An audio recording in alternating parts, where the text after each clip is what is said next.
It was really, it was a powerful moment for a lot of us. And that is dope. It was insane. That was the first like full-time thing. Where, yeah. Your first full-time event was a bomb scare? Yeah. It's like, I'm in the team. You're going to die. This is a... Welcome to America. Oh, what the fuck?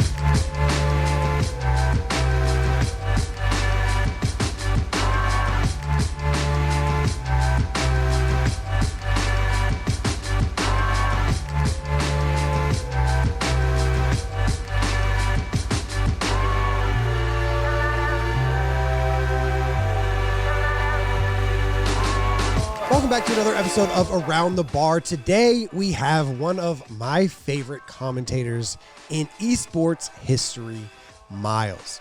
He has been commentating for Call of Duty and the CWL and CDL for quite some time, and I was finally able to dive into where it all started. It's a really fun episode. We talk about a lot of intricacies of esports commentary and just esports in general. It's a really good episode if you are interested in exploring esports at all in the future as far as a career, or if you're just curious of how it all works behind the scenes.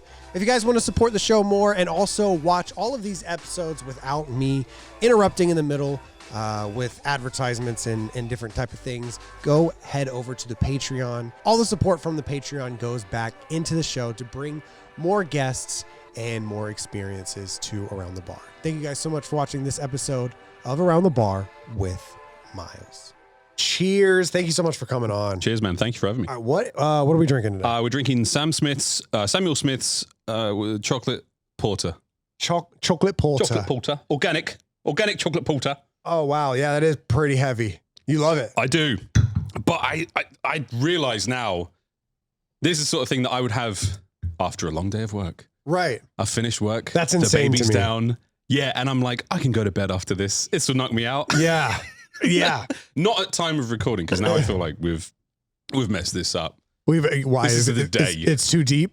Because then you're going to, I feel like it's just going to make me full. I've got to go to work after this. Yeah. It's not even like a drunk thing. It's more of like a, wow, I'm stuffed. I just ate a meal. Yeah, like a Guinness. You can have a Guinness and be done with it after that, but this is the same vibe. Yeah, the only time I've ever had a Guinness, Alexis and I, we went to Seth's wedding, and then on the way back, we booked it, so we had a 24-hour layover in Dublin. Oh, come on. So we went to Dublin, then we went to like the super touristy district. I forgot what it's called. I've never been. I've actually never been. I've never been to Dublin, no. And there's one bar there. That in that bar, they just serve Guinness. And Alexis got red hair. She's Irish. She was like, this is my homeland. I want to get a Guinness. So I got two. I brought one to her. She took one sip and went, ooh. And so then I had two Guinnesses. And so I was just trying to drink. But that's the only time, I think that's the only time I've ever had it. Is this a stout? This is a porter. A porter. Yeah. Porter. A porter. One of the few T's in the English language that you get. But this is a meaty beverage. A meaty beverage. It's got weight to it. It does. What did Carter say before he crashed into the sky? I've got the mass. That's a weird reference. I don't know I have no idea. You have to catch Halo Reach campaign. Oh my God. I thought it was like an old English reference. That's a nerdy reference. Deep nerd. Cheers. Cheers. Bang. Cheers again. Cheers again. Yeah. Oh man, what a time. It's got the mass. But it is a really cool flavor, man. I'm a dude. I love strong flavors. Yeah. I like them strong. I like them. Mm-hmm. We're talking about drinks. Yeah. Okay. We're talking about women, or I don't know what you're talking about. I like my women incredibly strong. No, my wife's actually a two-time powerlifter in Australia. No. Okay. Never know. No, you don't. It's a problem. But I like a strong flavor. This one's got like a really nice sort of subtle, the chocolate. Yeah. Quote unquote chocolate flavoring in there. It's nice. It's in there. It's really cool. But I love dark beers. I love I love scotch. I think that neat. I like cigars. I like black coffee. Oh, you're just a man. I'm a man. You're a man. I'm a man. My organic chocolate stuff. You said off camera, you said, drink this to put hair on your eyeballs. And I had never heard that. I'd never heard that saying. That's really good. Yeah. I'm trying to think of other funny places where there shouldn't be hair. Your tongue. I think eyeballs might be the best. Eyeballs is a peak for hair that shouldn't be there. Yeah. For the very, very few that are watching that maybe don't know, they're coming from the Marcel episode or from the Yard guys. Miles, one of the best commentators in history. Thank you. Esports commentators, and specifically Call of Duty right now. How did you get your start? We were talking about it at breakfast today. I was like, Miles kind of just popped out of nowhere. Yep. And then he was the best. So how did that happen? Well, it was the drugs. No, it was, dude, it was. You were you were Maven's drug dealer, and then all of a sudden you were in. I got a guy. All right, we have a spot open. All right. No, dude, it was Halo. Halo was my jam. I played that. I was on a reasonably successful team in Europe at the time. I was the first Team Dignitas console team. Way back. We got a couple of chips. We won some big lands. We won a big TV tournament. Which Halo what? 3. Yeah. Okay. I was good at 2. I was really good at 2. Right. But I didn't win anything until 3, which always pissed me off. I was like, why can't I win the... So did you watch 2009 National Championship? Oh, hell yeah. I watched all that. I was just wondering. Because I know a few people that played in that one. Yeah. No, From what I've heard, they talk about it a lot. There's a lot of that going around. So I was true blue, born and bred Halo. Yeah. I didn't watch any sort of the MLG days and Combat Evolved. Right. But 2, every game, every LAN, man. Oh, wow. My boys and I, we had the MLG TV. Okay. We had That's that cool. shit. We were on the edge of my bed. We did watch parties and stuff. And I never made it out there. Life really never worked out that way. Yeah. But a few of my friends did. Cool. And the dudes who ended my career, the Bucks, were Power Gaming, who became the first like pro European team. Okay. They put me in the dirt. Boys. But really good dudes, really good dudes, and that was pretty much it. And I went from Halo 3, had a bad placement. Like my career was definitely fizzling out. Yeah, I met a girl, I've ruined everything. Yeah, it always does. Met a girl.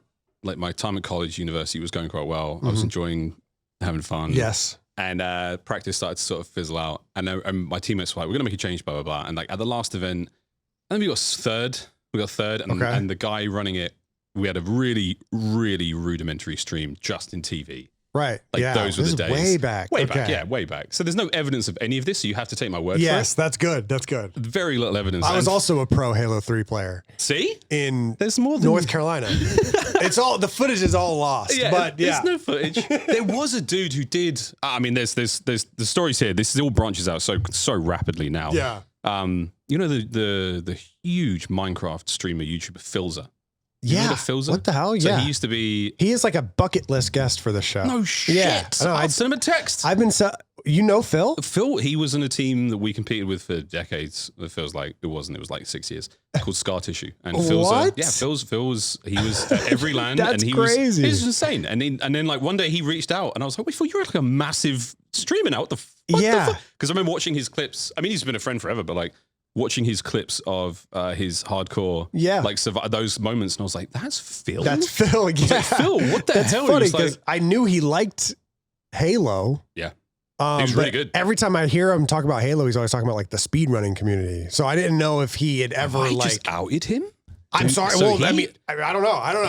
He got a couple of really, really good. He had a fantastic run with his team, a lot of second place finishes, and then I think I'm trying to remember if they got any big wins, but. No, it feels cool. Really cool guy. That's dope. Really cool guy.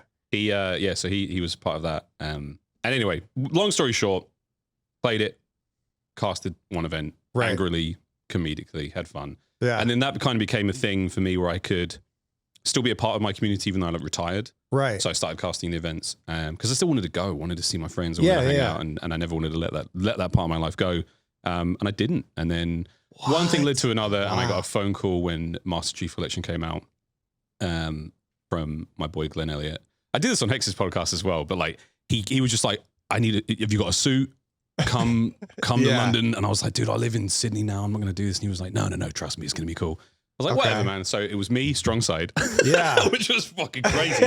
Me, Mike, and basically, we and Sims and Wonderboy. Sims still doing a little bit now, but he's been in and out of the game. Yeah. He's a big crypto dog now. Yeah. Fuck that. It's weird, they all do. Good for him.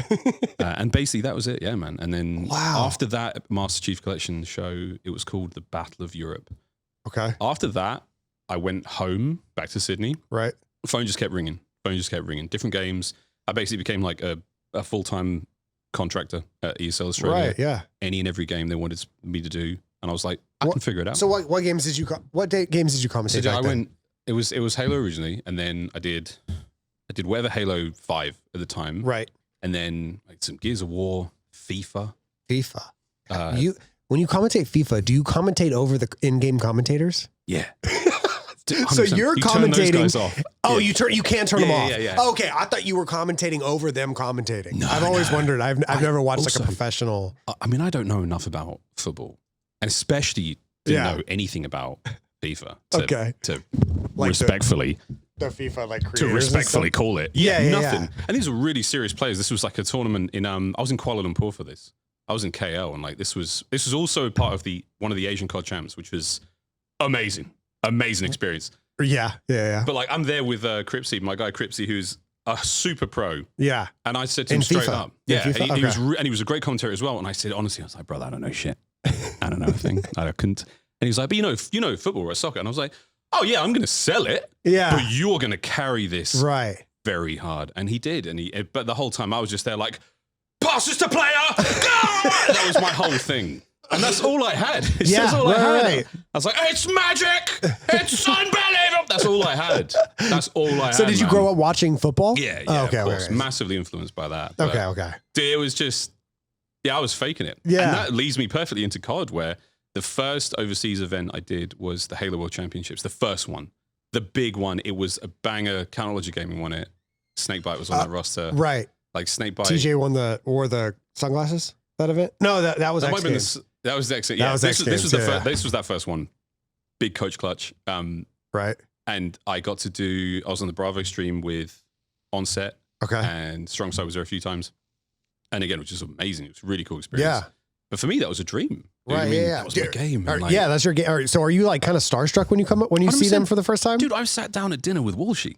Oh, yeah. And I was like this. I was like, yeah, I can imagine. I was like, yo, Dave, is it cool if I take a selfie? And he was like, of course it is. And I was like, it's Dave Walsh. So I took a selfie with Dave and I sent it to my boys group chat. Right, and they were like, what the hell are you doing with Walsh? Yeah. Like, what the hell? And I was like, look, long story, boys, but Dave's a friend now. It's weird. But I was totally starstruck, man.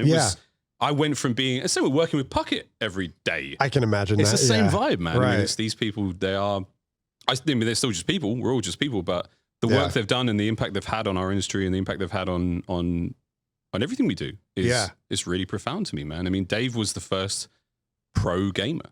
Yeah. Everyone always talks, I mean, Hex talks about that. Yeah. That post, the Red Bull poster, that was a big deal, man. I had the privilege of having him on here. I know. And he was smelt the chair. Yeah. And I'm in a weird lane because I didn't watch Halo until like Halo Reach. But I knew Halo was huge, but I was always the COD kid. I always just like watched like random YouTube videos of Call of Duty kids. But I knew that Ogre 2 and Walshy, I knew the names, but I wasn't like a super fan of them. Yeah. So like, as I've like grown and understood esports more, I have like a huge respect for them. So I can sit down and ask them, about those days and about the grassroots and all that stuff.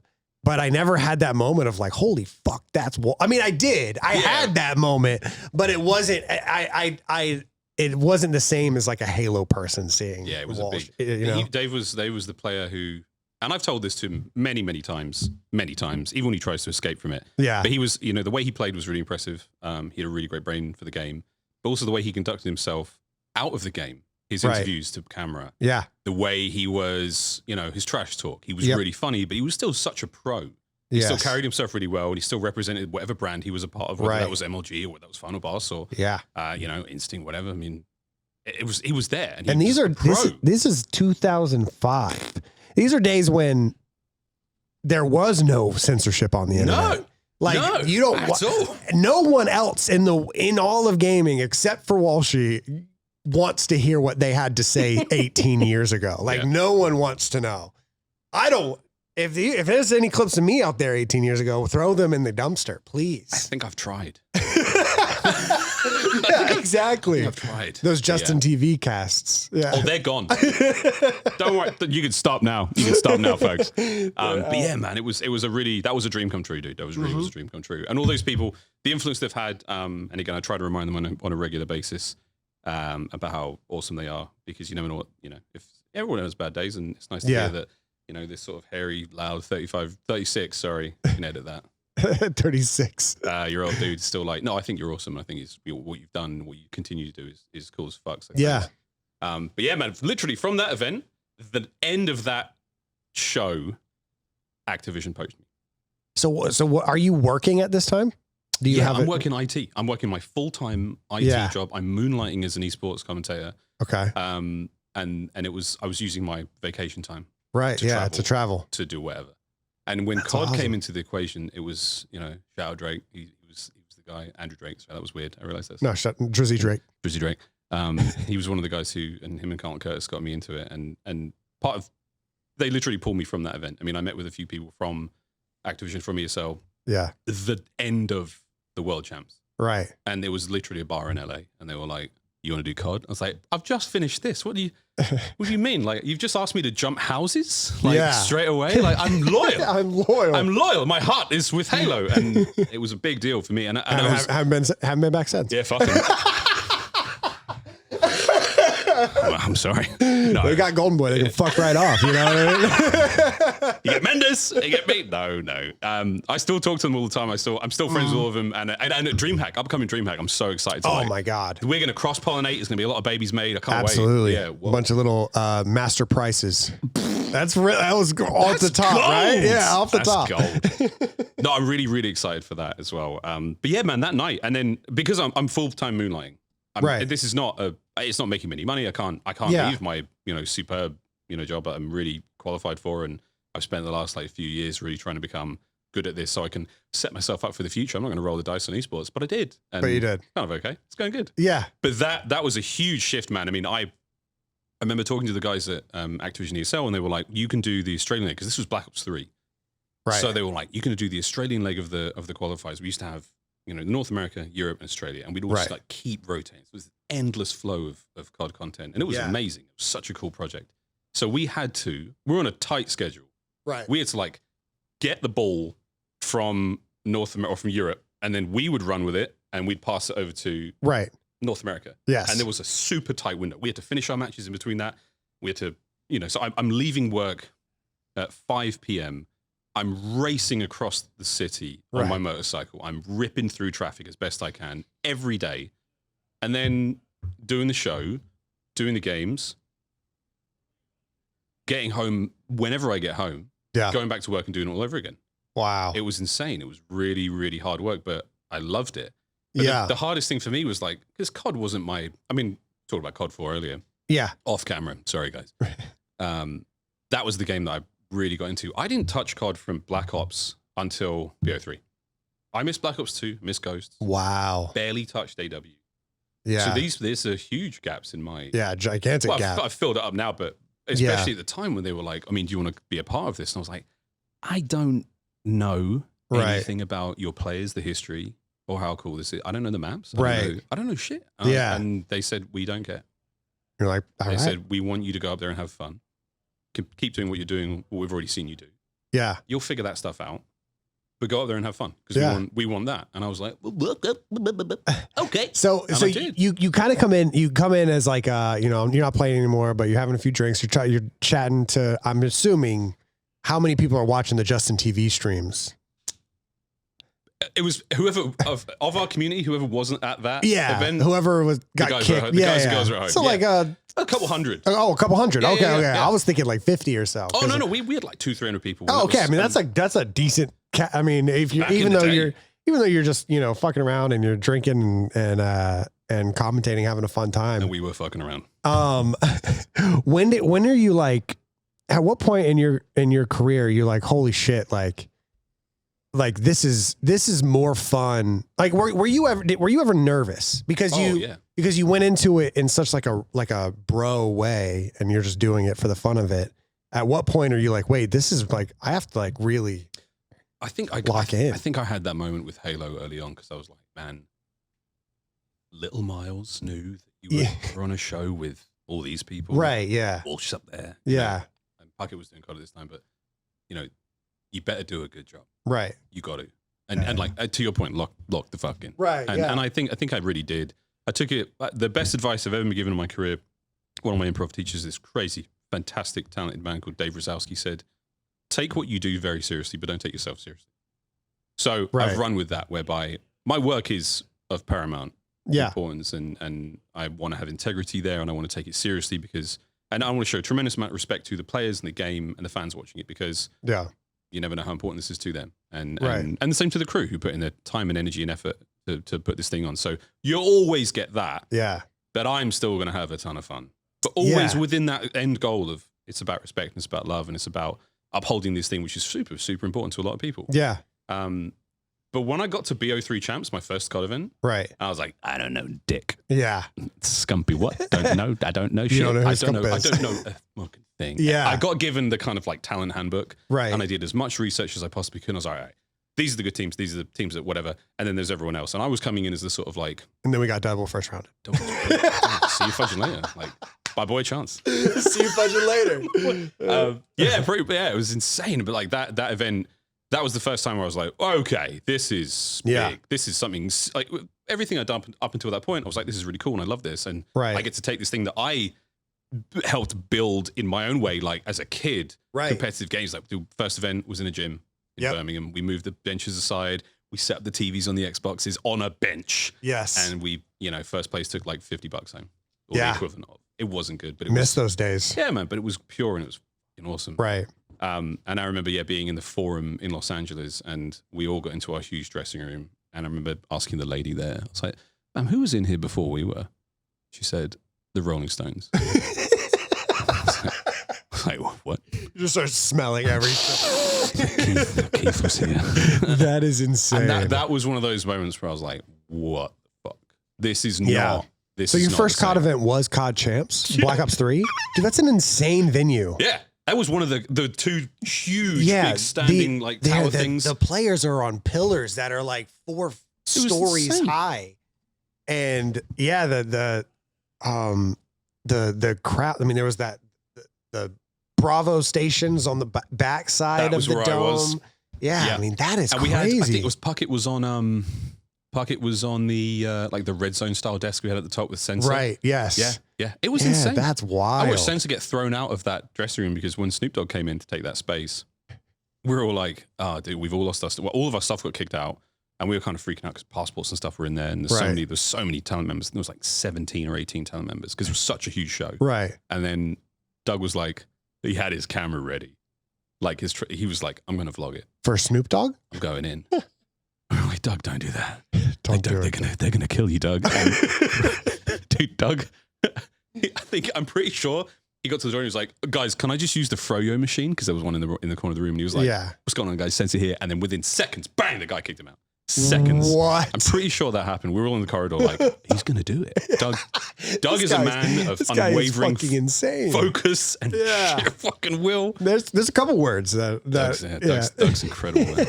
That was a wild event, man. That was a wild event. Yeah, I remember APG almost got kicked out because we were all sitting there watching the Snoop Dogg Wiz Khalifa show. Yeah. And all of a sudden APG brings out a joint out of nowhere and just lights it up in the middle of everyone. And he was like, I'm not watching Wiz and Snoop if I can't have a joint. But they were smoking? Oh, I know they were smoking. The whole venue. It was like winners finals. Yeah. He's here. He's here. I can feel it. It's not even red. We're not even close to finish, dude. That is so funny. It was so funny. But that was a cool event, man. And it was one of those things where you kind of go, all right, this is big. Yeah. And this has got legs. This is going to go places and do things. Yeah. So at some point, do you feel like you have to do your, like, I guess, due diligence and like in what it means to be like a decorated esports caster? Like, do you start like looking at other commentators and see what they do and try to apply that? Like, when do you start really putting your craft in, or like putting all of your like energy into your craft? I'll let you know when I do. No. I remember at that point exactly. Yeah. The sort of process and the attitude and the performance and the energy that got me the job and got me there. Right. Was one of, I don't watch, especially at the time. This is like 2016, 17, 18. Yeah. I didn't watch a lot of other esports. I was like, I watched Halo. I watched a bit of fighting games. That was it. Didn't touch CS, anything like that. Didn't do any of that sort of things. and I really stayed in my own little lane, in my own little bubble. Right. I was so much more interested in stand-up comedy, in late night shows, in anything but. And I think that approach, you know, I've always seen myself as more of a game show host than a commentator in a weird way. I can see that. Yeah. We do a lot of throws. You know, some of my biggest influences are game shows. Alex Trebek, you know, of Jeopardy fame, and that sort of approach to the work and to the style of shows we have. Like, ultimately, yes, I'm a commentator and I've got to tell you what's happening, but I've got to say the same thing 500 times a show. Yeah. And I have to get good at finding 500 different ways of saying that. Yeah. And that's been the greatest sort of challenge professionally for me, is how many more times can I talk about a rotation being good, or a gunfight being won, or, you know, and I literally, I mean, in the early days of my career, I built out a thesaurus. So what do we say kill? How else can I say that word? Give me 10 different ways I can say kill. Okay, cool. And I do that sort of stuff because every now and then someone's like, so give me 5. You can say elimination. Yeah. You can say bested, defeated. Yeah. Fell. Yeah. You know, slain, slew. You know, you just, that sort of crap. Yeah, you just keep, having the biggest, deepest possible bag of tricks helped. And I wasn't necessarily getting that. For me personally, this is not a slight at anyone. I wasn't getting that sort of intellectual stimulation from other esports. I was seeing other games and I was like, shit's lit. I feel the passion. I've got the passion. Right. But it didn't help me. It didn't help me. Okay. But it did make me see and listen to other games and go, these guys are dope, you know? And I remember the first game, the first other esport I really listened to, because I was like, yeah, all right, let's go kind of close enough DNA wise. I was like, Counter-Strike. And funny enough, within that year or even later, I think it was 2016, I worked an IEM Sydney, and I met all those guys, you know, became quite close with a few of them, got really close with OJ Borge, the big, massive British stage host, and really talking to them about games and stuff like that, and seeing that, wow, this is truly a career. Right. But I'm still moonlighting at this point. Yeah. In 2017? It was like, I think it was 17. Okay. I hadn't made the full-time jump yet. Okay. That was 2017 was Infinite Warfare. So for COD, I worked the Australian leg and then I worked Champs. But I didn't do anything in the sort of season. Okay. Yeah. This episode of Around the Bar is brought to you by BetterHelp. BetterHelp is back again supporting Around the Bar. And if you are interested in therapy at all, BetterHelp is the way to go. Let's talk about numbers. In-person therapy can cost anywhere from $100 to $250 per session. It's a hassle to try to find, it's a hassle to try to pay for, and sometimes insurance doesn't cover it. BetterHelp gives you the opportunity to find faster therapy for about 50% of the price. What I like best about BetterHelp is that it caters to you as for what you need for therapy. If you're more comfortable talking face-to-face with somebody, they offer a FaceTime feature. If you'd rather just talk only in a voice call, that's available. And even for those that would just like to type, that is available as well. You know, if you're the first time I ever tried it, all I did was type, and that was what I was most comfortable with. And I was glad that that was an option. There are over 30,000 available therapists that are offered with BetterHelp, and you fill out a questionnaire. They give you a therapist that they think best suits you, and you can switch at any time free of charge. They've helped over 5 million people, and they can help you as well with just a click of a button. Your well-being is worth it. Visit BetterHelp.com /ATB for 10% off your first month. That's BetterHelp, HELP.com /ATB. Back to the podcast. And that's why it seems like you popped out of nowhere, because you were working over there. And if you're American, you're kind of taught that anything that's not American doesn't matter. And so I've grown up a true American. You know what I mean? Yeah. Yeah. No, totally. So, I totally get it. I understand the So that's why I feel like you popped out of nowhere. It's because you were grinding your ass off in somewhere that just truly doesn't matter. Yeah, you weren't tuning in to watch Mind Freak versus Tainted Minds at 3 a.m. Yeah, 3 a.m. That's true. I'm sure those the boys games were lit, but like you weren't doing it. Yeah. And, but dude, totally. I completely get it. I would go to the first full year I did was World War II. World War II. I did every single major or every single like stop on the tour. Okay. I started in New Orleans. I started in Dallas. We got the 2 bomb scares. It was crazy. Went to New Orleans. Yeah. Holy shit. I forgot about that. That was insane. Yes. That was insane. I remember Adam Apicella giving everyone like a fucking Braveheart style speech. Really? It was after threat number 2. Yeah. And it was, I don't exactly remember what he said. I just remember the feeling like we were all gathered around, and Adam, who to this day is still immensely important in my career, and has been incredibly kind to not just me, my family, and he's helped us out in so many ways. Yeah. Adam is the fucking goat. He's the best. I owe him a lot. Yeah. And he gave this insane speech about like, nothing's going to bring us down. Nothing can stop this. You know, we owe it to the fans, to the ticket payers. We owe it to all of them. We owe it to the game. We owe it to the players. Yeah. Let's fucking do this. And everyone was like, holy shit.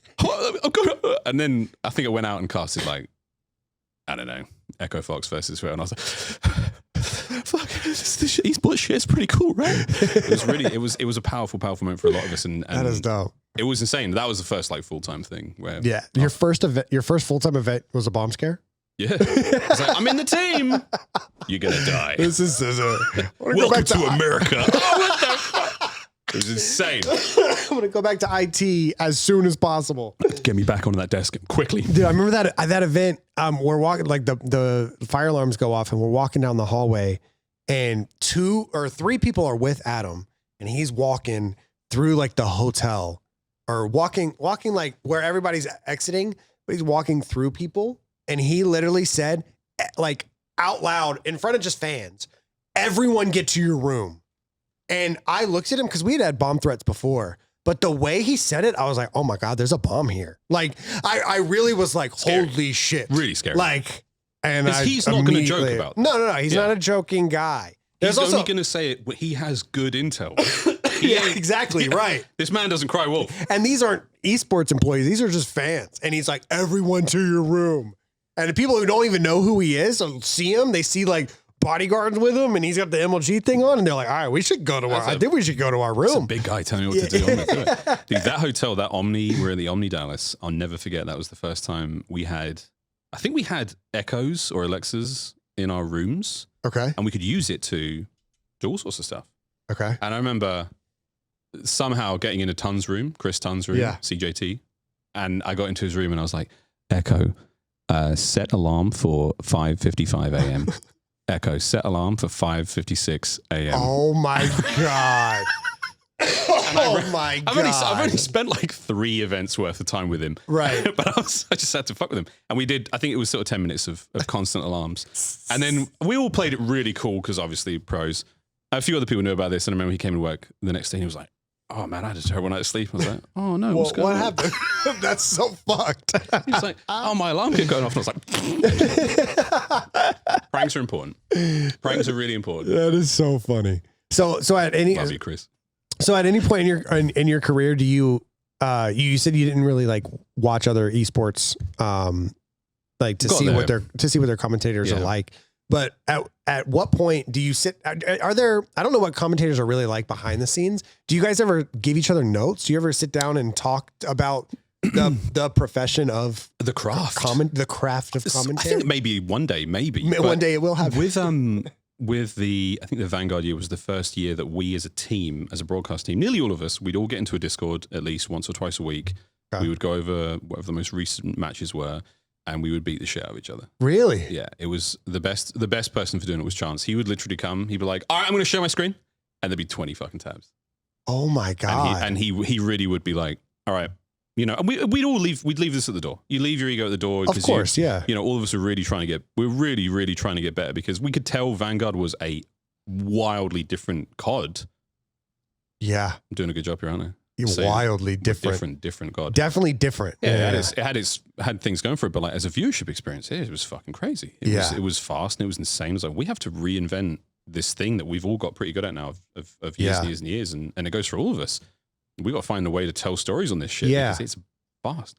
So we beat the hell out of each other and it was really good.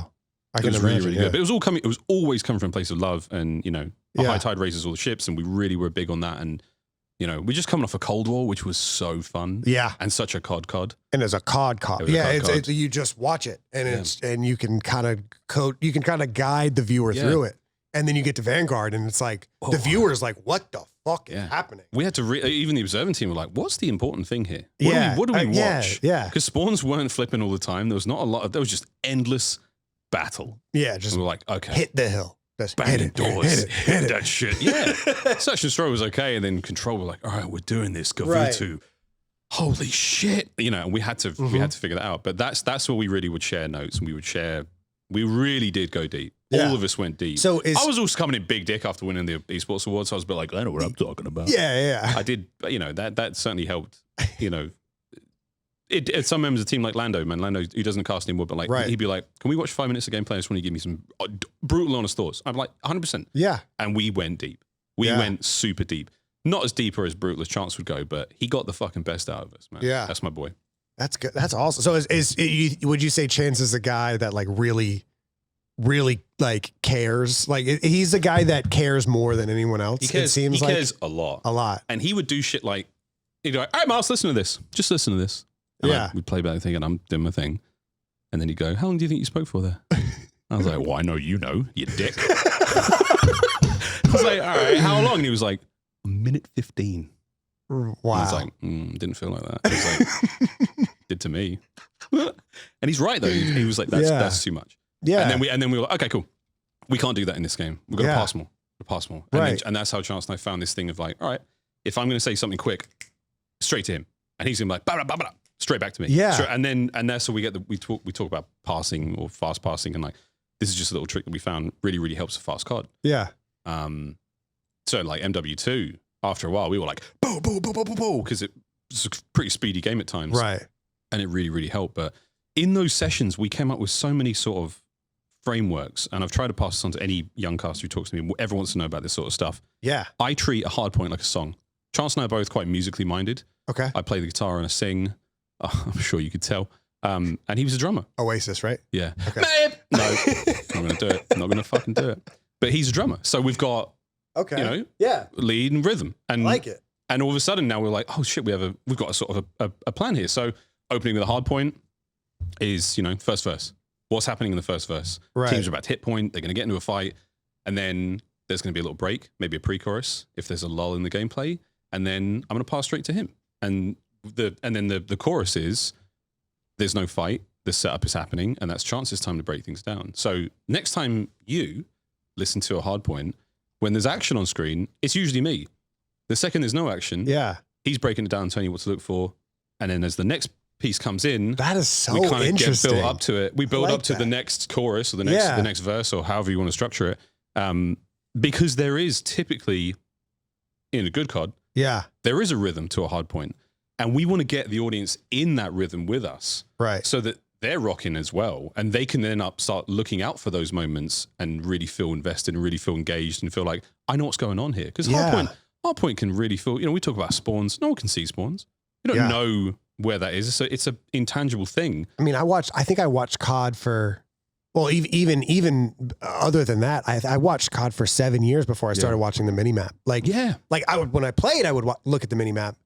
But when I watch, I'm just watching whoever's on screen. Is he shooting? Is he and it wasn't until I started talking to Jack that he was like, I never look at the screen. I'm looking at the map 80, 90% of the time. It's an incredible blessing. And then if somebody pops a 3-piece, I'll look to see what they're doing and then go back and read the game. And I was like, holy like, I mean, obviously now, like, you know, there's so many watch parties, there's so many people that are so detailed about the game. Oh, 100%. That the fans are so much smarter now.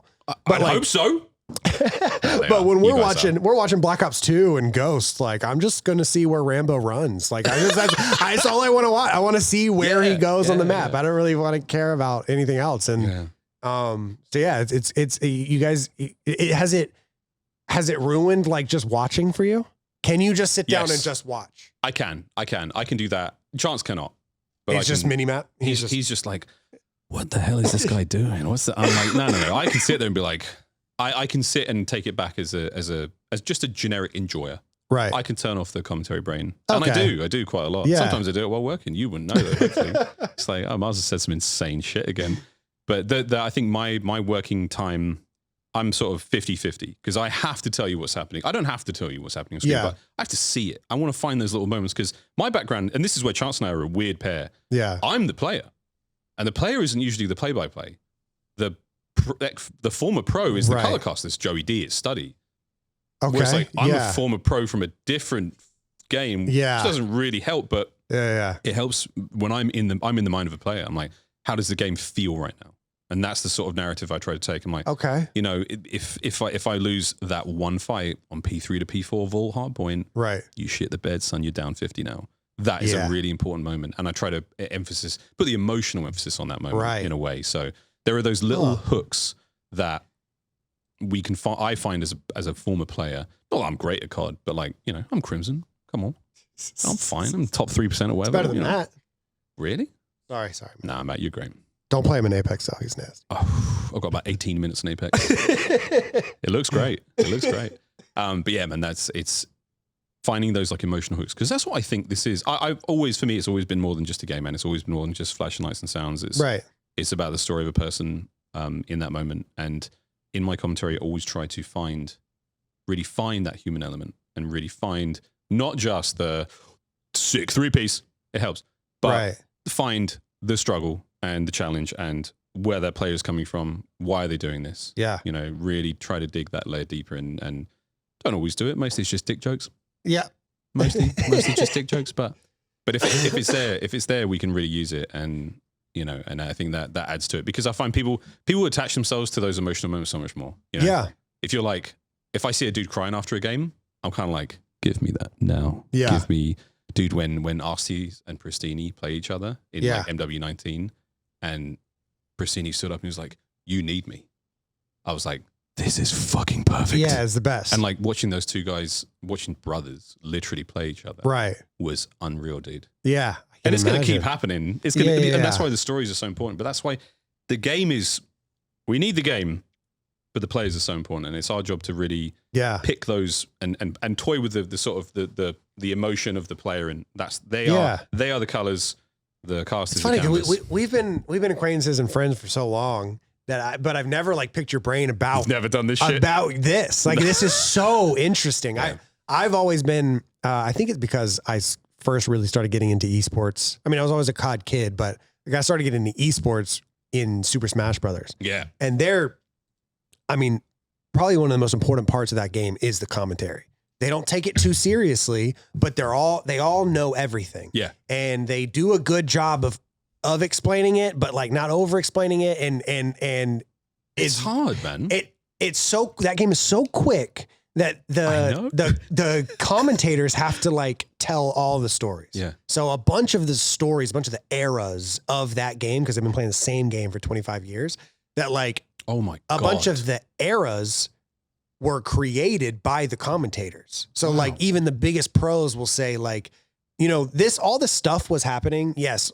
There was this era where only 4 people won, but like, we didn't know that. Like we knew that there were 3 other guys we had to compete against, but the commentators deemed it this era. And so that becomes like a staple. Now there's like 8 years of COD or of Smash history that were created that have a name, and they have like a legacy behind them because the commentators came up with it. You coined that phrase, and exactly. That's so cool, man. And even the pros give their props. They're like, like the Tophs and the Bobby Scars of the world, like they created these eras that have become, you know, so infamous. You've got me now wanting to talk. I mean, I've got Toph. We met at your event. Yes, yeah. We'll sit there and talk to each other now. But like, what's your game like? Because I mean, we swapped for that one match, and like, we had our fun. But to really delve deep into like what makes the craft special for them. And again, the approach of different players and different casters and different games I think it is wildly different. Because there's so much to tell. Dude, I cast Overwatch before the league came out. I cast a lot of Overwatch in Australia, and it wasn't called Contenders at the time. It had a different name, but it was just like it was the ESL Australia Pro Overwatch League or whatever, and it was great fun. But that game, man, I mean, anyone else to cast a hero shooter, I'm like, so you're telling me there are 10 dudes on the game at any time. Everyone's got their own strengths and weaknesses. Everyone's got their own hit points. Everyone's got their own abilities. Everyone's got their own interplay between each other and against their opponents. And you have to combine that at all the same time. Like, what? I met a lot of the League of Legends casters, and they were like, "Oh, dude, you know, it's cool." I was like, "Wait, let's fucking talk about how many characters you guys have to remember. How many characters in League of Legends?" He's doing it. I think it's like 150. That's ridiculous. Yeah, I think it's like 150 characters. And you need to know those characters' names, abilities, and how well they play against each other, and what position. Fuck that. I'm good with 2 guns. I'm good with 170 characters. Get the fuck out of here. I'm good with my 2 guns. 6 maps? Yeah, 2 guns. 48 players. I'm happy. Slasher makes it easy for you. He does. You use 2 guns, 2 guns and 3 maps. You can kiss my whole ass. I have a huge amount of love for the league. I have a huge ass. So you can kiss all of it. You can kiss all of it. No. I have a huge amount of respect and adoration for the league casters. Yeah, what the hell? They're all very cool. And the Counter-Strike guys, and you know, I don't know any Dota casters yet, but there's still time. There's still time. But yeah, man, it's a cool craft, man. Because when people say like, you're an esports commentator, it's like, no. I'm really a COD caster. Okay. And that comes with its own thing. I'm like, yeah, you can throw me. I mean, now I'm a sort of jack of all trades and I'm a clown, so you can throw me wherever, but it's not the same. I went to League. I was part of the reveal team for when Valorant was announced, when the fighting game, which still hasn't come out or anything yet, but it was the 20-something anniversary or 10. It was the anniversary, some big anniversary event of League. I don't remember. It's all a blur now, but I got approval to do that in Australia. And at one point, I was with a great commentator, and he was like, Miles, go for it. I was just the show host. Yeah, and he was like, go for it, man. It's like, that's so awesome. He's like, just take it away. And I was like, little squirrel girl riding a dinosaur. And I just had fucking no idea. And this is before my event? Yeah. Oh, so you had I've done this. I've done this. I mean, I knew you had, but I've done fighting games. I've done, but that, watching that happen, you just be like, okay, what's the most important thing here? Right. And I just I'm going to roll this hard. I'm going to go dumb. Of course. And I did. But the respect I've got for those people, especially, again, Overwatch as well, and now Rivals, that's a tough game to commentate. Because you have to pick the most important thing to tell the viewer at any given time. I wonder, have you heard any, I don't know, we can cut this if need be, but have you heard I'm a free agent now, motherfucker. You heard any rumblings about Marvel Rivals? No, not really. Nothing serious. And I did not put myself out there for that because that's not my jam. I don't love it. Yeah, I need to love something, man. I would think like fucking Overwatch, but it's Spider-Man would be fun to cast. I think it would be. Yeah. I think it would be, man. I mean, you got to think of all the. You've got what? Endless references. 20 years of movies, 40 years of movies you can reference. 60 years of comic books. Yeah, or even more, maybe even. But yeah, man, it's crazy. I'm sure whoever ends up getting that gig, hopefully it pays very well. But I also think it's gonna. I think it's gonna be fun. Yeah, I mean, have we ever had any? I guess Smash is the closest thing to having like franchised characters that are playing on a screen, you know? Yeah. Aren't made in that world. I think the best we got was like EWC Champs when Scrap ran the Rey Mysterio skin. Oh my God. That's the best we've got in COD. Yeah. That's the very best we've had. But, dude, it is a wild thing though. I mean, every game is so different. Yeah. And it's, you could translate it to traditional sports. Okay. You could definitely say that, like, you know, a basketball commentator couldn't necessarily just jump to the NFL or jump to curling or jump to NASCAR and do a great job. There are intricacies and things within those games or within those sports, that lend themselves to the folks who are ingrained in it. Do you think that because it seems like as I've like enjoyed commentating more, just the art of it, it seems like there's always an energetic guy and then a play-by-play guy. It doesn't matter if it's not esports. It's just the way. It's just the way. Yeah. It's in the, you know, in football and American football and basketball. It's just the way. It just works out that way. I think more so there. It's almost a tip to the producers who have found that pair and gone, I think these guys are going to be good together. Okay. This guy, this girl, they're going to work. Yeah. He's really funny. She's really smart. Right. That's going to work out. So do you think the energetic guy is or the color commentator? Is that he's that person can do more, can go from basketball to football, possibly, and fake it better than. It's about time I announced my next job. No. But I think you're right. I mean, Chance and I are a good combination there in that he's very dry. He's super dry, and he does bring that out of me. And when I say outlandish or, you know, lurid things, he can go, bro. But then he's now good enough to just keep riding. He just brings it back. Yeah. He doesn't even have to bring it back because that's part of, again, that's another thing that we've learned is if we're going to say something outrageous, sometimes I'll warn him in advance. Yeah. Like, I don't know why I'm saying this. Fuck it. A long time ago, MW2, I was like, I'm going to say no Diddy on broadcast today. And the green room was like, don't do that. And I was like, yeah, I'm going to make some like anal sex Diddy thing. Fuck it. Fuck it. I'm going to do it. Fuck it. I'll do it. The game's horrible. I was like, something's going to happen and someone's going to hit the back door. No Diddy. And I was like, that's going to happen. And it's going to happen very organically. And I'll throw it in there. And Chance was like, thank you for warning me. Because if you just dropped that, I would have been a little uncomfortable. Or it would have caught me off guard. Yeah. Very rarely do we completely crack up like that. But we try to get on top of that sort of thing. And we try. When you do that, because whenever... now we're not saying that now.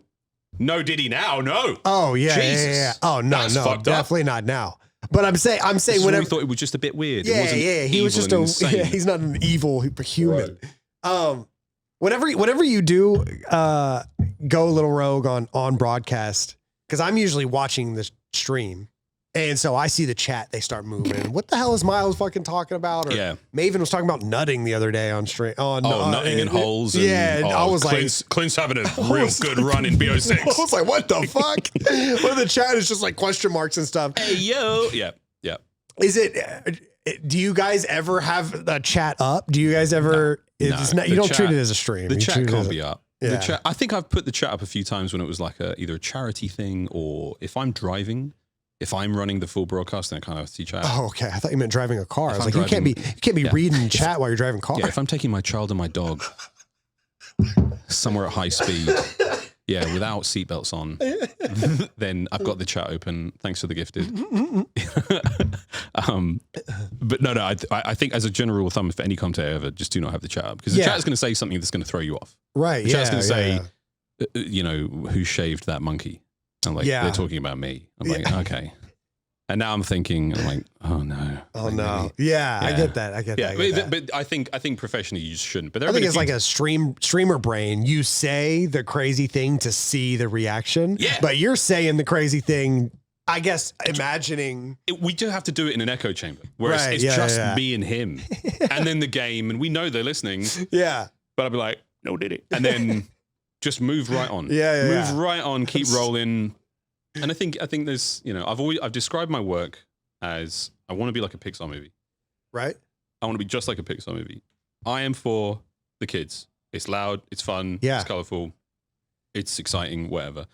But for the adults who are listening, there is some seriously powerful dick jokes in there. Like, we're talking grade A, veiny. Yeah. But like for the folks who are really listening and like, what did he just say? Like that is like, don't worry about it. That's the sort of thing that I professionally strive towards. I like that. I like that. Did he? No, he didn't. Rewind's like, he fucking did. Yeah. How did he say that? Did no one catch that? Do you think that happens in other esports? Because it seems like other esports are a little. I've always viewed us console kids, Halo COD gears. Yeah. I viewed us as more of like they can just kind of do whatever. Yeah. But we were in t-shirts and shit on broadcast. Yes. Yes. I don't think I'd see a Dota caster be like, oh, and he hit the backside hard, thrust it in there. Hide your kids, hide your wife. I don't know. Maybe they do. Again, and this is because now I watch more esports nowadays, but I don't know. Yeah. And that's why I was like, I think the first thing, finding my own voice is another thing you got to do as a commentator and as a performer in any regard. You find your voice that's really authentic and real to you, because you have to do this all fucking day. Right. Day on day on day on. And you've got to keep it fresh. You've got to keep it real. And the best way to do that is to be authentic and be yourself, or at least a version of yourself. So I was like, well, what do I love? I like pop culture and shit. So I'm going to make that a part of my... Yeah. I'm going to continually reinvent material based on what's going on right now in the news or in TV or whatever. I'm going to do that. And I'm going to, for better or for worse, and there have been some betters and there's definitely been some worses. Yeah. I'm going to keep using that as constant ammunition to stay fresh and stay, intellectually sound and relevant or whatever. I remember like the very first thing I ever did that like caused a bit of a stir was around the time The Force Awakens came out. And some dude in a Halo match dropped dead, and I was like, oof, went down faster than Han Solo in Force Awakens. It was something like that. And the movie had been out for like a week. Oh, that's cruel. That's a little cruel. It was like I think it had come out on Monday, and it was like Thursday. It was a Saturday match or some shit. And I was like, that's on the nose. And chat was like, you mother. Chat was not with it. I got a lot of tweets. But it created a stir. And some people were like, low key though, they did die in the same way. Yeah. So I see it. But other folks were like, you are a monstrous piece of shit. So whenever somebody does go too far, which is almost always you or Maven, who taps your shoulder and says, hey, let's reel it back a little bit. We're getting better at it. Normally we can go, don't say that. But if someone has to, it's been a series. We've had a series of bosses. Yeah. And we've chewed through them all. The last one standing. There's only one who's left now. Yeah, she won't last long. You'll be fine. He's watching. So funny. No, but everyone who's worked with us is at some point we've had a tap. I did get a couple of emails. I got two phone calls during COVID back to back. I do remember why I got them. We won't need the next beer for that, but you get a tap. Yeah, you get a tap. And you get good advice usually. You get good advice from someone who's been in an industry or been in esports for a while, and they're like, hey man, it's not just about you, and I know you're making everyone laugh, but also you're representing a lot of people. You're representing a lot of jobs. You're representing a brand. You're representing a game. A whole game. And if you really do mess this up, you can affect their employment. Yeah. And I was like, holy shit, that's terrible. Because imagine if, it's happened in spaces whereby you get quote unquote cancelled and the league loses people because you said something insane on broadcast because you were trying to make someone up. That's a real thing. Yeah. A lot of sponsors vanish all of a sudden. It's like, well, we're in trouble now. Yeah. I've seen that happen. Not necessarily to us, but I've seen it happen. I think there's I think people, kind of saying what I was saying about Smash is they put so much emphasis on their commentators, but it seems like in COD, like obviously we appreciate our commentators. We appreciate the desk God bless you. A lot. But I don't think that the fans really understand how necessary, like how important, broadcast is, because like you said, like depending on how good and how bad the commentators are and how appropriate and how inappropriate, it completely affects the entire league. Yeah. It affects the sponsors because you guys are doing the ad reads. You guys are basically the on-air, the streamers of a stream. That is a big company. And then the game is the players playing the game. Yeah. And it's wild. I mean, I've always viewed it that way.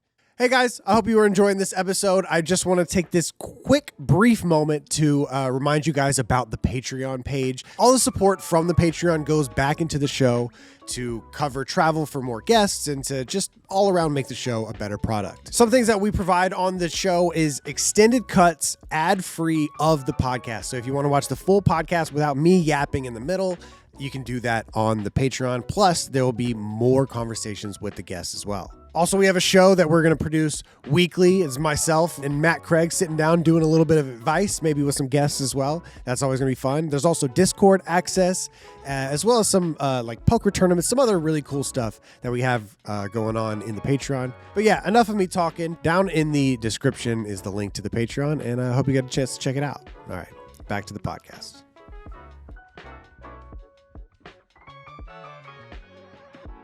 It is a scary thing, man. I mean, we're on the knife's edge all the time. Yeah. And I want to be there because I think it's exciting. Yeah. And I think I do my best work there, but there's no safety net. Right. There's no... Let me get you another.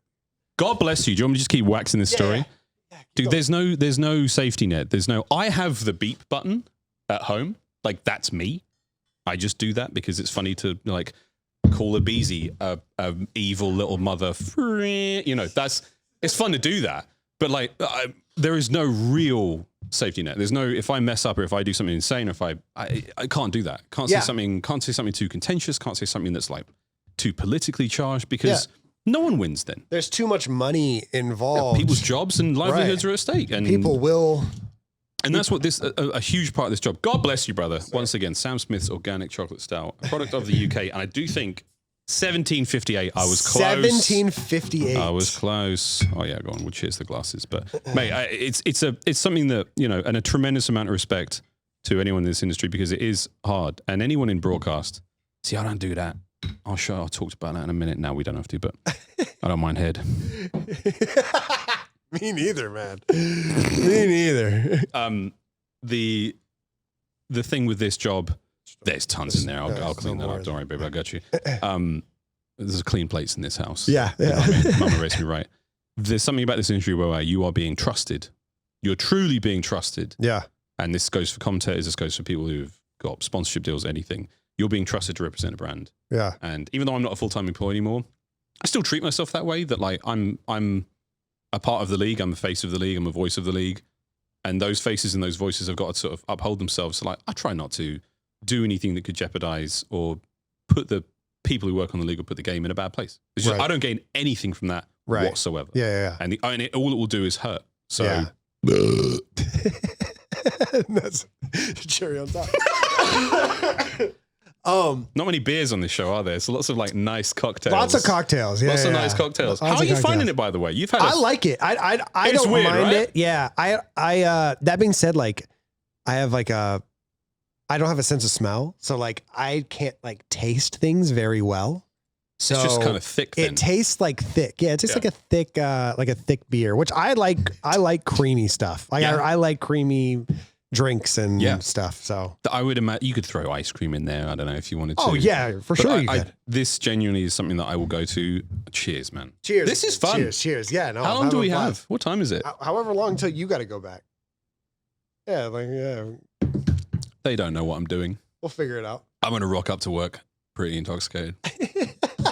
Anyway, how you doing? You had 3 beers before this. I'm gonna rock up to work and be like, "Is Mars okay?" Like, yeah, Mars is now a dad. Yeah, man, it's trust. I think, and I'm massively grateful for the trust that so many people and such a huge brand has put in me to be a part of. And the same thing with the COD Pod. The COD Pod is an internal product that Activision has somehow been approved within Activision internally through good faith and through trust and through hard work. Yeah. And the amazing people that work on that, and you know what they're trying to do is really cool, really, really cool. We're trying to literally take you inside the company that has made the games, you know. And when we get to talk to Matt Schrontz for like 2 hours, and he just tells us like the things he loves about COD and how he built a game, and then he gets to talk about BO3 movement. We're like, this is amazing. Yeah. Nowhere else can you do this, and nowhere else could you do this if you didn't have that trust. So thanks for trusting us. That is awesome, because especially I think the biggest complaint that Call of Duty, the number one complaint that Call of Duty fans and players have had for a decade plus is transparency. Yeah, man. And like that was the mission of the pod. That's good. Let's pull back the curtain a bit. Let's let people in. I'm trying to get an episode on like, you know, networking and, you know, like how the banning system works and stuff like that. I'm like, let's talk to someone. Let's explain this, because I don't know how it works. I'd love to get that out there. I'd love to see who can help explain that. And you know, what is a shadow ban? Why does some little shithead come into my chat and he's like, I'm shadow banned, get me out? I'm like, fuck out of here, kid. Oh, I see you got Twitch Prime there. What's up with that? What's up with that? Why am I getting DMs from people? Yeah. Chance got banned on COD recently. Actually banned. Like he got not banned, but he had a restricted matchmaking for flags against his account. And I was like, you know why? He talks trash. You think so? Yeah, I'm in game with him every day. He's like, he hits that key. He's like, you're bad. Your bloodline's weak. Like, he goes in. He doesn't. Chance is a nutcase, bro. He's savage, dude. When he streams, it's really funny. I'm trying to make him do it more because he's such a good character and he's so funny and he's good at the game. Yeah. And he really knows the game like incredibly well. Yeah. And then when kids don't do the basic shit for him in game, god damn it, he gets furious and he really goes in on people, and he hits the chat a lot. Yeah. He shouldn't do it 85% of the time, but he does it. Yeah. You're a bitch, you play like a bitch, and you died like a bitch is the most common. Really? Yeah. Dude, and it's like, and it comes from the soul of Ashworth. That is fucking hilarious. I love Chance so much, man. So we talked about the collaboration of commentators. Yeah. How you guys make each other better. Yeah. Is there competition between you guys as well? I think I told this to Stud. I've definitely told this to the guys once. Like, you are my family. Right. You are my team. We are the tank from Fury. We're in that together, no matter what. This is the best job we've ever had, and we are a family. But the second those lights turn on, I have to be better than all of you. That's awesome. I have to. I love that. And I was like, I need you to know that, like, I will never put you down. I will never try to climb over you. I'll never try to stab you in the back. I'll never do anything like that. But as soon as that fucking light turns on, it's game time. So when I'm going to be top of the leaderboard. So when you're watching, like, I'm their biggest fan off camera. On camera, I'm like, I've got to be the best. Really? Okay. So even if you're watching Maven I'm putting you against the other color. Nearly every day, yeah. When you're watching Maven and he's crushing a commentator, he's crushing a whole series. The series is close. He's nailing all of his marks. He's throwing it back to Merc. The voice is strong. Everything's there. Are you ever like, fuck, he's killing it? Yeah, yeah. But you like first I'm like, fuck yeah, that's my boy, Maven. Okay, like, so but then I'm also like, I must crush him. That's awesome. But it's to go back to that point of a high tide raises all the ships. And this is something we really try to instill in everyone, man, is like, we want to put on the best show no matter what. No matter what. At any given time, man. I don't care what game it is. I don't care how tired we are. We're delivering. Yeah. And part of that is finding that friendly competition within the gang, within the fam. Totally, man. And we've talked about this in the past a little bit. And, you know, like, no one's ever had to like have it out with each other. Like, no one's had problems. But that friendly competition is really important, man. Everyone needs a nemesis, man. Everyone needs that. Yeah. It was like Jordan, you'd make it up. You find something. Yeah, find something to make you better. Yeah. Yeah. Yeah. And I think I genuinely, there's something about it. And I think, you know, and my mantra, again, I come from like improv comedy where it's all about the team. If you look good, I look good. Right. Yeah. And that is, without shadow of a doubt, that is still to this day the mantra. I'm never going to put them down. I'm never going to try to go around them or step on them or anything like that. I'm always going to try to prop them up. That would also make you a bad commentator. Piece of shit. Somehow you found a way to put down, even if it was behind, even as an off camera, if you can tell when a pair is not working well together. If you're talking on top of each other. Or one time I watched Duffman and Jack commentate an AW event. It was the worst thing ever. Yeah. They literally started arguing. They started arguing to each other in the middle of the broadcast, and I was like, is anybody? I'm like looking around the venue because I'm in the venue listening on the loudspeakers, and they're disagreeing about a hard point, and I'm like, this is so weird. That's weird. This is so weird. Dude, Jack is. I worked with Jack once. Yeah, and he was like, it was peak Dub 2. Like just before he was about to retire, he was on fucking fire. Yeah, and I remember being like, Jack, I'll be your color guy. I don't know shit. But you do the play-by-play. He was like, no, dude. He's like, trust me, I've got this shit. He's like, you take the play-by-play, and I'll pick the shit up when I can. I was like, bro, you're the man. Let's do it. Had a really, really good cast with Jack. Yeah. But and that was a really great opening for me to be like, wow, you can do it all. Right. Like, this guy can do everything. No, this guy's a weapon. Yeah. He's incredible. He really did a very, very good job of being a color caster. And weirdly enough, I look back at it and I'm like, you kind of did that for Maven anyway. You were Clint was the play-by-play, and you were the color caster in that situation.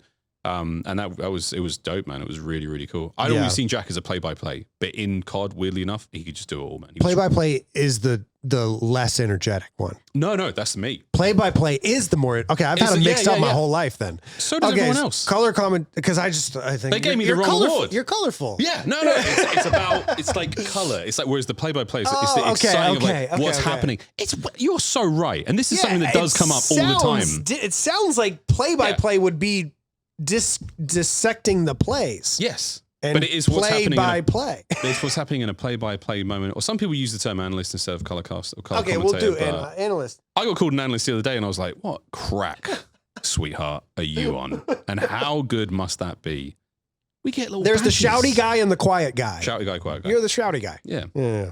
And I always thought Jack was the shouty guy. He was, but that's what made Jack great, because he could be the shouty guy telling you what's happening and why it's important. That's true. Yeah, they don't have spawns. You know. TK. Wow, that's really good. TK. That is Jack's fucking hands good. were always going. They were always going. That's fucking good. But that dude, he could still do that. 13 seconds on the clock. And it was like, what? Holy shit. Like, he's right. And that drew me in. And dude, I learned a lot from Jack, though, in that regard. That World War II year, we had a chat in a bar at the end of the season. And he was like, we gave each other like a little thing. I was just still the random dude working events, and he gave me some flowers, and I was like, thanks, man. Thanks. I never even realized I was doing that, but thank you. Yeah. And we were just jacking each other off in a bar. Yeah. Just two dudes. Just two dudes, just absolutely rubber dug tugging, you know. And some Sam Smith jacking each other up. Yeah, in a public place. Surrounded by people. So what day, when you guys pull up to a major, do you find out who gets finals? Now we know. Now it just alternates. It's just back and forth. Okay. Yeah. Oh, okay. Yeah. I thought somebody chose. There's a hat. There's the sorting hat, but for the finals. And it also looks like a pointy scrotum. That's supposed to say very British of you. Yeah, and it's like Major 2. Maven and Mac. That is so and I'm funny. like, oh damn, I gotta get an early flight then. Yeah. No. Okay, so you know the whole season. We have this thing. We have this thing called the CDL hub, right? Mm-hmm. And we check the hub every day. And the hub. So do I. You know, that's another thing that might go on the soundboard, but I think I get in trouble for that one. You might get in trouble. You might get a tap for that one. Yeah, I might get a tap for that one. Although I think I did a tweet. TJ, oh shit, I don't remember what team he was on. There was a Cold War gameplay where TJ went buck wild. Yeah. And I took a screen grab of Pornhub. Yeah. And I cropped out almost all of it. So in the search bar, I was like, TJ Haley, POV versus Ravens or whatever. Yeah. And you could tell it said hub. It was like the end of the U and the B. And I tweeted that shit out and it slapped. It was so fun. But I also had to explain to my wife while I was looking at porn at work. Yeah. And I was like, oh, it's for a meme. No, it's TJ. Yeah. Wait, you know, hold on. Who is she? I'm like, no, TJ Haley, he. Fat Bob, come on. He's got like 100 nicknames. The Iceman, the other Iceman. No, not Val Kilmer. Come on. Honey, lock in. She's been watching this for so long, she still has no idea. She couldn't care less, and I love her for that. Yeah. She could not care less. She could not give a shit. I'm like, babe, Optic, 0-18. She's like, fuck off. She's like, oh, it's not a big deal, is it?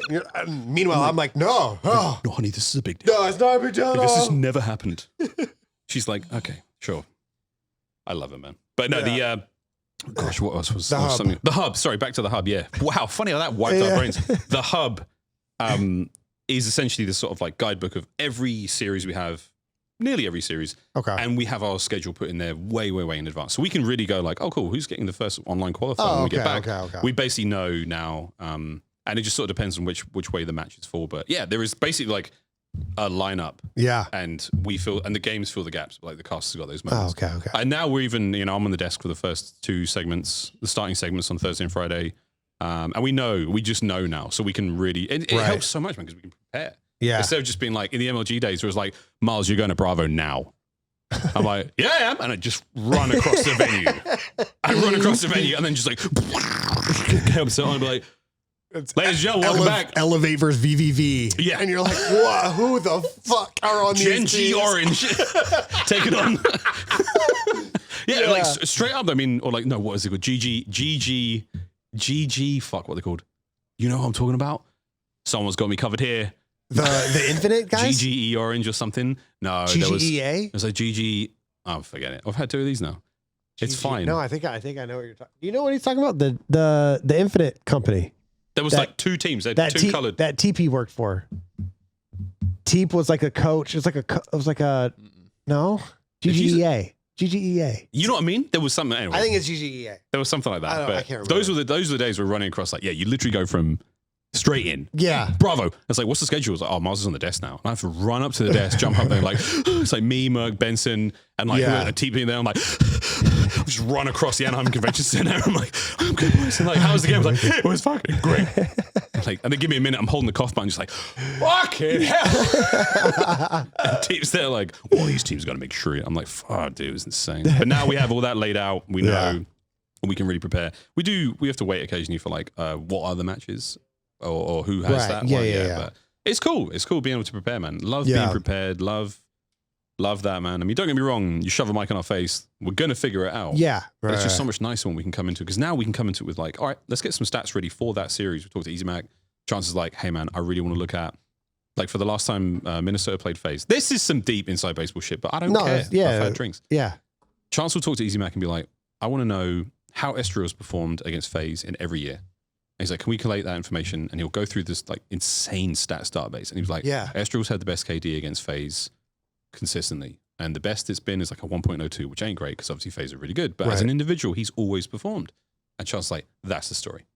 So straight away, we come into that. We come into that game with like, that's the kind of shit that I think fans take for granted. They don't know. Like, of course, I think there's a facade that thinks that you and Chance are sitting there in Lazy Boys getting groomed, getting your nails done. Somebody comes up, gives you a slip of paper, says Estriel 1.02. My liege. Yeah.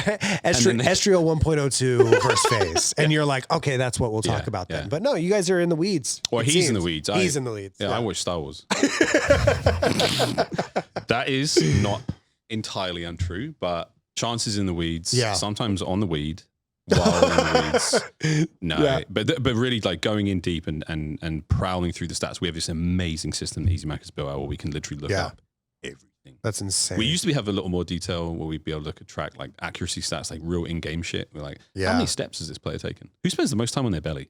You know, it's Brett, but like it's Brett. Yeah. It's Brett. But we used to have that sort of information. Some of that's changed, but being able to do that is really helpful for storytelling because it is just that extra layer, and it tells you something about that player. It tells you something about their mindset in these games, and it's just something else for us to pull on. It's something else for you at home to go, he's kind of a badass for that. Right, you know? yeah. He might not have like the best winning record, but like he always turns up individually. Maybe he's baiting the shit out of his team. Who knows? But that's where we can go, well, is he non-traded? We can go into that and we can really delve deep. So stats don't matter, is what I'm trying to say. we just keep digging and like it's helpful with the storytelling. I think stats are infinitely more important for the storytelling than for the actual game. So much, because it helps you. You can go into a match knowing so much more than just like who's going to win. Let's find out. Right? Who gives a fuck? If I did, I do that on air. I'd be like, well, let's find out. But I mean that genuinely because we have all this information. Right? Here's how it's looked before. Here's this thing. Oh, that player didn't have a good breakfast. Oh, I'm going to take that shit. You know, someone tweeted out like, oh, they were listening to this song this morning. Yeah. All that informs us, man. It all informs us. What is your relationship like? And do you think that it could ever be applied to esports? Radio commentary instead besides like on-air commentary? Fascinating, man. Occasionally I do get messages from people who are like, I was driving from Colorado to New York and I had the games on, and when you were on, I felt like I was there. I felt like I knew what was going on. I knew the score, because that's something I like to do, to just like hook you back in, like a little flag of like 25-25, boom, you know, whatever. In the course department, phase up by 20, little flag. Right. Some people really, really appreciate that. I think it's difficult because COD is esports is such a visual experience. Yeah, man. It is. Yeah, the graphics are sick. Right. Yeah. The skins are sick. You know, I think it's difficult to do that, but I genuinely believe that there is space for it. Yeah. And when I hear people say that, like, yeah, I can't look at the game, but I can listen to it, and I'm hype. You know. Yeah. Right. I'm on the 10, and I'm hype. I think it's awesome to hear that, man, because I do want people to be able to be like, well, I've got to go for a piss, or I've got to go get a new drink. And I've gone to the kitchen. Whoa, FaZe just kept B. Right. Or like Optic just planted the bomb. Like, okay, so now I've got 40. I know I have 40 seconds to get back. Right. Yeah.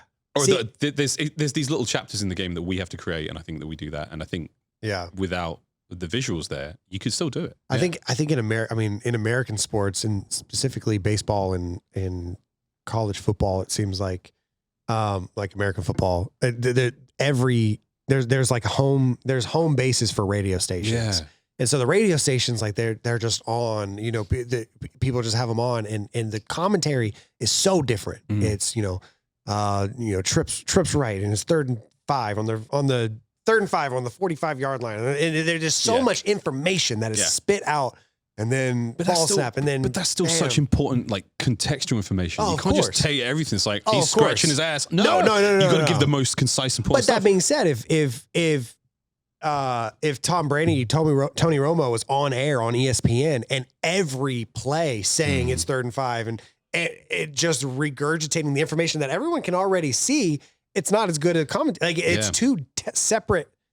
versions of commentary. And I've always wondered, and I've talked to Corey Dunn about this, and he said it's been tried 100 times and for me to just relax. But I've always wondered if there's a way to get like a radio exclusive, type of commentary for esports. But because there's so many people. You make a piece of it where you just don't show the game. You just show the casters, or you show a crowd's face. Right. Like facial expressions. Yeah. And you call the moment, and then the crowd, oh. Yeah. Oh, and that could happen. I think you could do that. Yeah. But the commentators have to really adjust style. Oh, for sure. Specifically to do that. But that's one of the sort of primary tenets of like play-by-play. I'm not going to tell you the shit you can already see. Of course. I'm going to try not to, unless it's really fucking important. Yeah. And in this game, sadly, sometimes Codcaster bugs out where I'm like, he's got 6 rounds in that magazine. Barely enough to get a kill, because you usually miss the first one. Yeah. Unless you're Bruce or whatever. But that sort of stuff is, unless it's really important. Yeah. Really important. It's hard not to. I mean, I can't even imagine like a I don't think it's ever even been done before, but in like a radio style commentary of a hard point would be insane. You would only be talking about the rotations. Yeah. You know, you would be talking about whoever's trying to anchor for that next hill. And then while you're talking about it, it looks like number 4, Shotzi has lost the, and now fucking Surge is getting points while Optic's trying to, like, you would talk so much more. You'd have to still tell the story. Yeah, this is a really good way to distill what's happening in a hard point. You're distilling down the placement of all 8 players in the game, the placement of that current hard point. We're coming up to P1. Exactly. I love how you went to like the old English. First man of the time, Anthony Cuevas Castro. Coming at a 5-2, $1.10.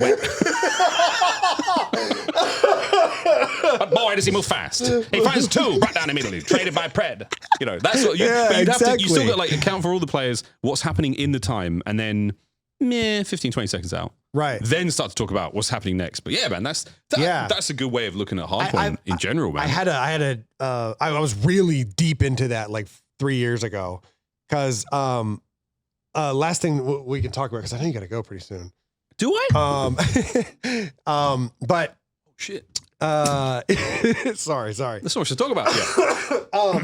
I had this like idea because I think it's kind of hard. You talked about stand-up comedy, which I thought was interesting because I kind of equate it to that as well, where it's like stand-up comedy is something that you see people doing. You see the biggest stand-ups, but you don't see people trying to do stand-up. You only and unless like you're in the scene. Like, then you go to like improvs, you'll go to or dirty open mic. Yeah, you go to open mics and stuff. But like I'm not going to watch a tour of a stand-up guy that I don't know of. Yeah. And you know what I mean? And I feel like commentating is the same way. Like everyone wants to be a pro. They know the path to get into a pro. You got to win online events, you got to win locals, and then eventually get your name out there. But how the fuck do you become a commentator? Yeah. Well, now one of us has got to die. That's more physically or metaphysically. Like one of us has got to, there's so few spots. Yeah. And that's really, and that's part of it's a blessing and a curse. It's a blessing because you've got it, you know you're good, and you've got to work really hard to maintain it. But it's a curse because the pipeline is not as fruitful. There's not as many. Yeah. There are prospects and there are lots of up and coming talent. Don't worry, we're looking at you. But it's not as many opportunities at the moment. Yeah. And that's a problem. And that's why things like College COD awesome, because you know what Shift and the guys are doing over there. You're creating a space for people to work. Everyone is always like, how do you do it? How do you do it? I'm like, well, you have to already do it. Right. You have to already do it well to even get noticed by the bosses. And then you have to prove your... And you need a time machine. You need to go back to Halo events 3. Halo 3 events. 2009. Yeah, 2009. Yeah. But you overseas. In a small region, smaller region in the US. But you do really, really have to be lucky and already good. Yeah. You have to be good. Yeah. My first Halo World Champs gig, so again, I think this is the best advice I've got for anyone is be good. Do everything you possibly can to enrich your skills and enrich your ability, whether that's your data retention and how you can recall information, how you can relay that information, as you talk about it, how fun you can be, how much energy you can have, how clear you can be, concise, all that shit. Great. Mechanically be good. But then also work fucking hard to be lucky. And by that, I mean, when I first got the Halo World Championship Australian leg of the things, it was like the qualifiers for Worlds. Small Twitter following, nothing serious, but I took it seriously because I was promoting the game, promoting the shows, and I got a follow from someone called Gigglyfo, PHO, and I was like, you know, Twitter egg, old school Twitter egg logo. I was like, whatever, it's annoying. But they were tweeting me quite a lot. They tweet me things like, hey, what time the game's today? And I'm like, well, Gigglyfo from my IT desk. Match started, blah, blah, blah. Here's the link. And I was always kind of cordial, always very friendly, always very nice. Yeah. When I finished those qualifiers, at the very, very end of all of that, I got a DM from Gigglyfo. Be like, hey, Mars, my name is Redacted. I work at Microsoft. And I'm like one of the senior product managers of the Halo World Championships. Do you want to come to LA? Oh my God. And I was like, fuck off. So I took my phone to my boy who did work with Microsoft. And I was like, who's this? And he was like, the sneaky motherfucker. Like, that's a burner. And you were being watched. Wow. You never know who's watching. You never know who's in the room. You never know who's asking those questions on socials. You never know. And, you know, she did legitimately just go, yeah, I was just watching the whole time. And you were being vetted and you were being sort of like, can we trust this guy to do a good job and not be a piece of shit online? And yeah, do that. Wow. And that was sneaky. And then when I met her, I was like, what's up with that? She's like, It's part of the job. She's like, I've got only 50, 60 of those accounts, you know. It's like, I take my job really seriously, and she was so cool for that. And the name will remain redacted because of course, these things happen. Because Giggly Foe might still be out there. I think Giggly Foe is still a follower, and I still have that DM, and I'm like, shit, this is where it all began. But that is the, be good, work hard, right? Don't be a dick. Yeah, is the absolute don't be. It's not that hard to not be a piece of shit. Yeah, unless you are a piece of shit, in which case it will get found out, and you will be flushed or picked up and put in a bag. I'm sure that's a conversation for a different day. There's probably been a few of those that have been flushed out. Yeah. Oh, yeah. Well, thank you so much for coming on, man. I know we got nerdy with it. I thought there's a couple people out there that are interested in commentary and esports and how to work in. I think you dropped some gems, man. Appreciate it, bro. And I'm just a nerd about this shit anyway, so I love hearing about it. Finally be able to pick your brain after all these years. So we can do this again. But yeah, man. Absolutely. Thank you for coming on. Thank you, bro. That is going to do it for another episode of Around the Bar, this time with Miles, and we will see you guys in the next one. Peace.